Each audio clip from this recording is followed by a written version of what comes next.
नमस्कार, मैं हूं अंजलि और आप देख रहे हैं आप तक। तो चलिए शुरुआत करते हैं आज की मुख्य खबर से।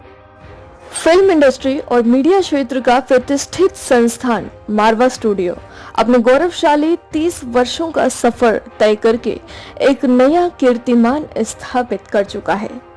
फिल्म एवं टेलीविजन के क्षेत्र में भारत सहित पूरी दुनिया के छात्रों को अपनी ओर आकर्षित करने वाला उत्तर भारत का पहला प्रोफेशनल स्टूडियो को इतने कम समय में कई राष्ट्रीय एवं अंतर्राष्ट्रीय अवार्ड से भी सम्मानित किया जा चुका है।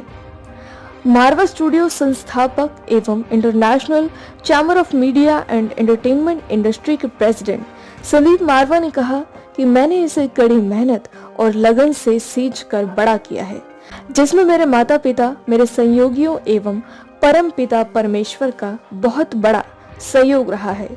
उन्होंने कहा कि इस सफर में बहुत सी कठिनाइयों का सामना करना पड़ा, लेकिन कोई भी समस्या आपके हौसलों से बड़ी नहीं हो सकती। ICMEI के प्रेसिडेंट एवं मारवा स्टूडियो के संस्थापक डॉक्टर संदीप मारवा ने प्रेस कॉन्फ्रेंस में कहा कि उन्हें मारवा स्टूडियो के इंफ्रास्ट्रक्चर में 3 साल का समय लगा। उन्होंने बताया कि 145 देश, मीडिया एक्सपर्ट, 60 देशों के ब्रांड एम्बेसडर और कई कल्चर मिनिस्टर ने कई तरह से राष्ट्रीय और अंतर्राष्ट्रीय अवार्ड देकर सम्मानित किया और निरंतर आगे बढ़ते रहने के लिए हौसला अफजाई करते रहे। संदीप मारवा आगे कहते हैं कि ना जाने ये 30 साल का सफर देखते ही देखते कब पूरा हो गया। ऐसा लगता है मानो ये कल की ही बात हो। 10 मार्च 1991 में जब मारवा स्टूडियो लॉन्च किया गया था, उस दिन को याद करके संदीप मारवा कहते हैं कि हमारे लिए ये बेहद ही गर्व की बात है कि पूरे उत्तर भारत में हमने पहला प्रोफेशनल फिल्म स्टूडियो का टाइटल प्राप्त किया। संदीप मारवा आगे कहते हैं कि इन 30 साल के सफर में 7 वर्ल्ड रिकॉर्ड, 100 ऑर्गेनाइजेशन, 2 मिलियन लोगों का साथ, 145 देश, 700 अवार्ड, 20,000 मीडिया एक्सपर्ट, काफी सारे दिग्गज सेलिब्रिटी और राज्य सरकार एवं केंद्र सरकार का साथ मिला, जिससे आज मारवा स्टूडियो ने अपना मुकाम हासिल किया है। नोएडा फिल्म सिटी भारत का सबसे तेज गति से बढ़ता हुआ फिल्म सिटी है। मारवा स्टूडियो ने 2000 से अधिक शॉर्ट फिल्में बनाकर एक अंतर्राष्ट्रीय कीर्तिमान स्थापित किया है। International chamber of media and entertainment industry दुनिया का पहला ऐसा चैम्बर है जो मीडिया एवं एंटरटेनमेंट इंडस्ट्री के लिए पूरी तरह समर्पित है। हमारे लिए बड़े गर्व की बात है कि 190 से अधिक देशों के साथ हम फिल्म के माध्यम से अपने सांस्कृतिक संबंधों को मजबूत करने की दिशा में कार्य कर रहे हैं। ICMEI के प्रेसिडेंट एवं मारवा स्टूडियो के संस्थापक डॉक्टर संदीप मारवा ने कहा कि उनकी बायोग्राफी के ऊपर काफ़ी सारी किताबें आ चुकी हैं। अब उनके पास बड़े पर्दे पर उनकी जीवनी उतारने के लिए कई सारे प्रपोजल आ चुके हैं। ये कहना बिल्कुल भी गलत नहीं होगा कि आने वाले कुछ अगले सालों में हमें उनकी मेहनत, लगन और सफलता को देखने का मौका एक फिल्म के जरिए मिल सकता है। सिनेमा का समाज के निर्माण पर बहुत गहरा असर पड़ता है, इसलिए सिनेमा में सकारात्मक संदेश होना आवश्यक है, जिससे व्यक्तित्व के विकास व सशक्त समाज निर्माण में सहायता मिलती है। 1986 में मैंने फिल्म सिटी की योजना तैयार की। 1987 में ये पूरा प्रोजेक्ट पास हुआ। 1988 में अलॉटमेंट हुई और 3 साल हमें लगे और 1991 को हम लोगों ने 10 मार्च मारवा स्टूडियो का यहाँ पर एक शुरुआत कर दी। उत्तर भारत का पहला फिल्म स्टूडियो था और देश भर और दुनिया भर से उसी दिन से हमें मुबारकबाद आनी शुरू हो गई और आप लोगों के आशीर्वाद से फिर पीछे मुड़ के नहीं देखा। इन पूरे 30 सालों के अंदर एक पूरा दौर निकला है। हम लोगों ने मारवा स्टूडियो को पहले पूरा इस्टेब्लिश किया। आज मारवा स्टूडियो में दावे से कह सकता हूं कि तकरीबन 4,500 टेलीविजन प्रोग्राम, 50 से भी ज्यादा चैनल के लिए और तकरीबन 5,000 ट्रेनिंग फिल्मों का यहाँ से निर्माण हुआ। हमारी प्रोडक्शन कंपनी ने तकरीबन 3,000 शॉर्ट फिल्में बनाई। करीब 125 फीचर फिल्मों के साथ हम लोग जुड़े और मारवा स्टूडियो ने अपनी एक अच्छी नीच, एक अच्छी अपनी पहचान देश भर और दुनिया भर में तैयार कर ली। 1993 में हम लोगों ने Asian academy of film and television, Bharat का पहला निजी फिल्म स्कूल तैयार किया। इसी मारवा स्टूडियो कॉम्प्लेक्स से और आज बड़ी खुशी है ये कहते हुए कि दुनिया के पहले 10 बड़े फिल्म स्कूलों में आज AAFT का नाम आता है। एक छोटा सा बुटीक इंस्टीट्यूट जहां से शुरू हुआ और आज उसने एक भारत की पहली फिल्म यूनिवर्सिटी का एक रूप धारण कर लिया है। बड़ी खुशी है कि हम लोग एजुकेशन में अपना नाम कमा सके। आज तकरीबन 70-80 अलग अलग कोर्सेज चल रहे हैं, करीब 14 डिफरेंट उसके डिपार्टमेंट हैं और AAFT राष्ट्रीय नहीं बल्कि अंतरराष्ट्रीय ब्रांड बन चुका है। इसी तरीके से हम लोगों ने मारवा फिल्म्स एंड वीडियो प्रोडक्शन, जहां हम लोगों ने प्रोडक्शन शुरू की और छोटी फिल्मों का निर्माण शुरू किया, उसमें हमने स्पेशलाइजेशन की और जितने भी नए लोग थे, जो लोग फिल्म और टीवी के क्षेत्र से जुड़ना चाहते थे, उन बहुत सारे लोगों को, करीब 10,000 से भी ज्यादा लोगों को मौका दिया, जो 100 से भी ज्यादा मुल्कों से मेरे पास आए। ये सब करते करते हम लोगों ने भारत का पहला निजी फिल्म संस्थान जो रिसर्च सेंटर है, international film and television research centre की यहां से योजना तैयार की, जो अपने आप में एक बेहतरीन काम कर रहा है और जो जो सुझाव हमें उस रिसर्च सेंटर से मिलते गए, उन तमाम सेंटरों को, उन तमाम विचारों को हमने बड़ी खूबसूरती से यहाँ पर इस्तेमाल किया है।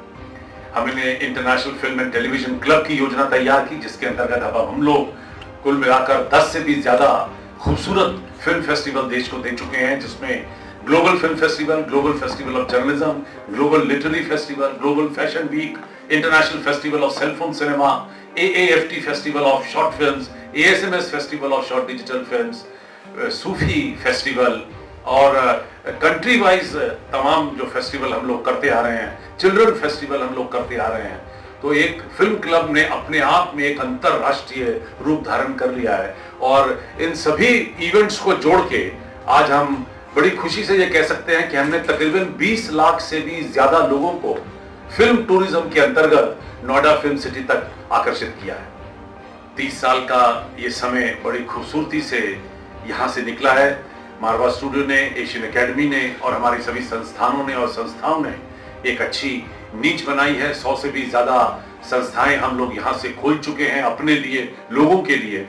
और इसके साथ साथ जो सबसे बड़ी बात हुई कि हमने world peace development and research foundation तैयार किया और जिसके अंतर्गत हम लोग 196 मुल्कों से अपना संपर्क बनाने की पूरी कोशिश में लगे हुए हैं। हमारा ध्येय यही है कि हम लोग पूरी दुनिया को जोड़ें, love piece and unity through art and culture. ये हमारी स्टेटमेंट बनी और हमारी पूरी कोशिश रही कि हम लोग तमाम मुल्कों को, तमाम देशों को आर्ट और कल्चर के जरिए जोड़ सकें। तो हमारी पूरी एजुकेशन का, हमारे सारे कार्यों का, हमारी सभी संस्थाओं और संस्थानों का जो मकसद है वो पूरा होता नजर आएगा। मैं आप लोगों को आमंत्रित करता हूं कि आपके पास कोई भी सवाल है ताकि मैं उन सवालों का जवाब आपको दे सकूं। सर, ये 30 साल का सफर तो आपने बता दिया, लेकिन इस 30 साल की शुरुआत कैसे हुई थी? मारवा स्टूडियो की प्रेरणा आपको कैसे मिली थी? मैं खुद फिल्म, टीवी और मीडिया के क्षेत्र से पहले जुड़ना चाहता था। यहाँ से मैं बॉम्बे तक गया, वहाँ पर मैंने 3 फीचर फिल्में साइन की थी और मैं उनमें काम करना चाहता था।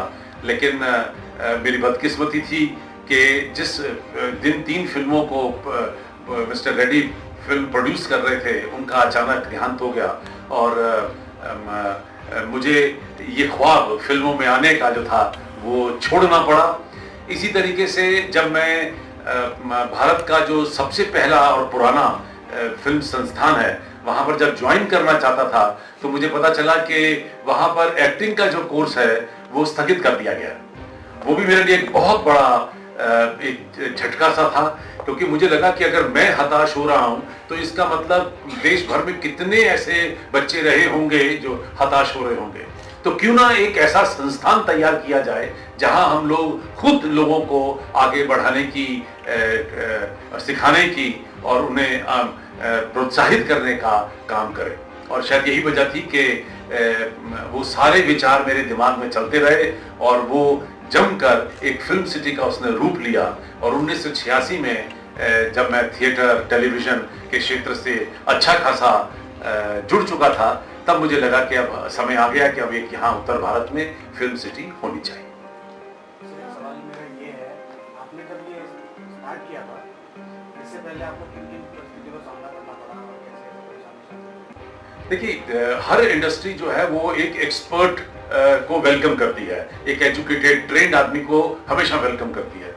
तो शायद यही वजह रही कि जब मैं स्कूल और कॉलेज में था तो मैंने थिएटर के ऊपर बहुत तवज्जो दिया हुआ था। फिर मैं कॉलेज से निकला तो मैंने टेलीविजन को, क्योंकि दूरदर्शन सिर्फ एक चैनल था और वहाँ पर मैं दूरदर्शन और हमारे ऑल इंडिया रेडियो में प्रोग्राम देने की कोशिश करता रहता था। उसके साथ ही मुझे मौका मिला एक न्यूज़ एजेंसी खोलने का, और मैंने 2 कैमरे, 2 एडिटिंग टेबल लेकर दिल्ली के अंदर एक छोटी सी जगह के ऊपर अपनी न्यूज़ एजेंसी खोली। उससे मुझे बहुत अभ्यास हुआ, पंक्चुअलिटी, रेगुलरिटी, सिंसेरिटी, डेडिकेशन, और किस तरीके से आपके हाथ से कहीं शॉट ना निकल जाए, मौका ना निकल जाए। प्रधानमंत्री, राष्ट्रपति, विज्ञान भवन जैसे प्रोग्राम को खुद अटेंड करता था।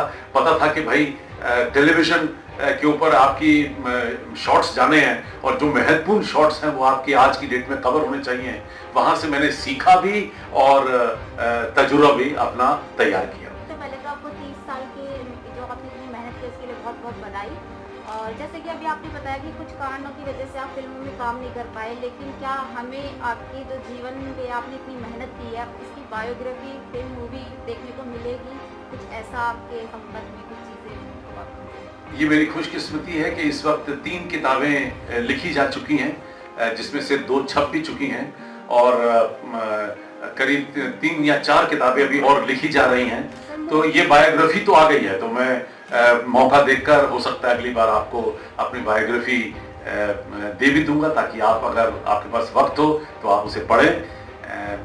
और जहाँ तक फिल्म बनाने की बात आती है, मेरे पास 2-3 प्रपोजल इस वक्त पड़े हुए हैं। लोग चाहते हैं कि हम लोग इस 30 साल के सफ़र को कैमरे में कैद किया जाए, तो मैंने उन्हें इजाज़त दी है और उसकी भी स्क्रिप्ट तैयार हो रही है। मौका आने पर वो फिल्म भी बनकर तैयार हो जाएगी। बहुत बहुत बधाई सर। हमेशा आप फुल ऑफ एनर्जी रहते हैं, हमेशा जोश और जज्बे से भरे रहते हैं सर। ये कंटिन्यू कैसे रहते हैं आप इतने सालों तक, और आगे कैसे? देखिए, मैं इतना जानता हूँ कि अगर आप अपने काम से मोहब्बत करते हैं, अगर आपको अपने काम के प्रति रिस्पेक्ट है, तो आपका जोश कभी भी ढीला नहीं होगा। फिल्म, टीवी, मीडिया का एक ऐसा क्षेत्र है जहां पर बार बार ये दोहराया जाता है, कहा जाता है कि enthusiasm is the key to success, कि जोश जो है वही आपकी विजय होने का कारण बनेगा। क्योंकि कोई ये कहे कि साहब 30 साल हो गए, मैं थक गया, लुट गया, बर्बाद हो गया, तो वो बेकार की बात है। मुझे तो आज भी अगर कोई नया उपयोग करना है, कोई नई कोर्स लॉन्च करना है, कोई नई फिल्म लॉन्च करनी है, कोई नया प्रोग्राम बनाना है, कोई नया इवेंट करना है, तो मुझे उतना ही जोश बना रहता है।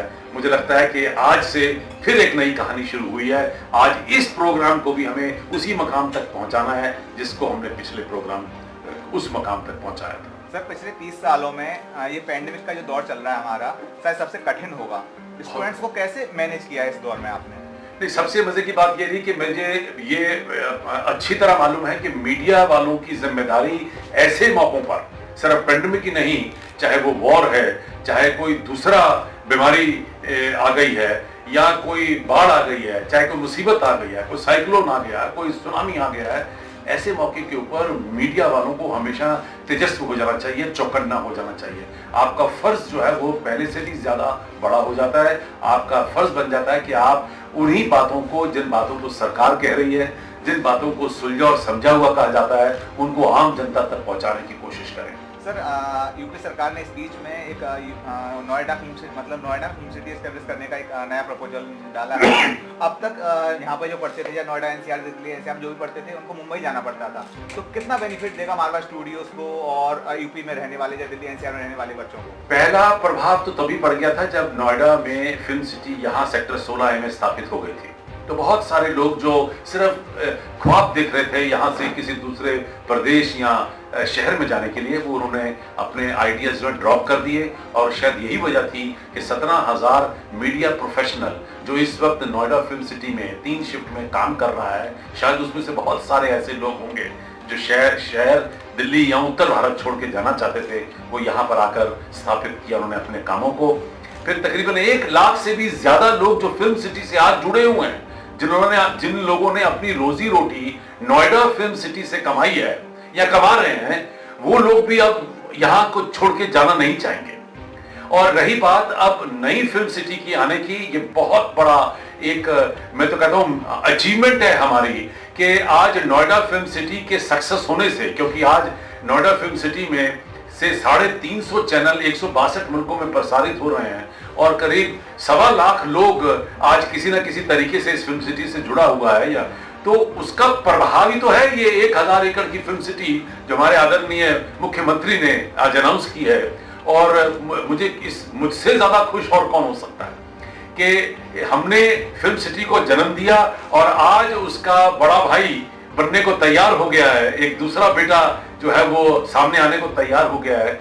और जो कमियां किसी वजह से भी इस फिल्म सिटी में होंगी, वो सारी कमियां उस 1000 एकड़ की फिल्म सिटी से दूर हो जाएंगी। अब तक के लिए बस इतना ही, मिलते हैं फिर किसी खास खबर के साथ। तब तक के लिए नमस्कार।